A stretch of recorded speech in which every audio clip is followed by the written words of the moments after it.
Ito po yung ganap kahapon guys, nung nagpunta ko ng embahada para mag-renew ng kontrata. Yan, maraming tao, mga kapwang Pilipino, kung saan iba't ibang lugar din na galing sa Pilipinas. So mula sa bintana, dito yung tanawin na makikita natin. Matataas ang mga gusali, maraming sasakyan. So ayan, nagbabayad tayo ng OWA para sa membership. Ayan. Pagkatapos ng OWA guys, ayan, bumaba kami para magbayad ng SSS. Diyan kami nagbayad sa labas kasi nandyan yung ng Almuzin Exchange sa labas, yung sasakyan nila, ayan sa harap, yung kulay pula. Nakapila po ang kunyang dyan. Ayan, haggard ang itsura.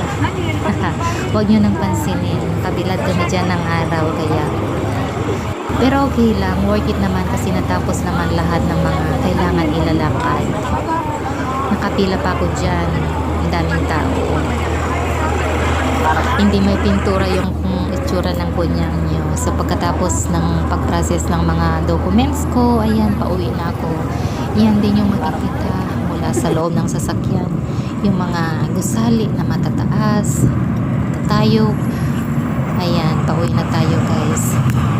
Hello sa mga masugid kong tagapakinig, mga kaibigan, mga nakakakilala sa akin, kapamilya, sa mga anak ko. Pasensya kayo mga anak dahil nabigo ko naman kayo sa mga wish ninyo. Gustong gusto ko sana kayo makasama ngayong Pasko, pero sadyang hindi nakakaunawa at nakakaintindi ang mga pinangangamuhan ko. Mahirap din naman kasi mga anak na ipilit ko yung gusto ko kasi yung mga tao na kinaroroonan ko ay kayang-kaya nilang baluktutin na kahit nasa tuwid ako.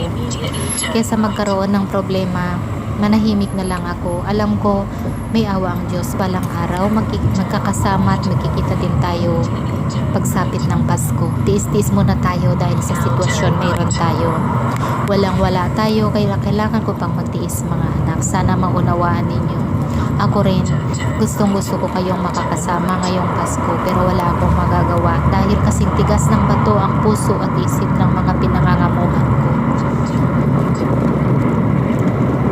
Sadyang ganito lang siguro yung tingin nila sa akin kasi isa lang ako hamak na mahirap, parang langgam na gusto nilang tirisin o di kay parang langgam na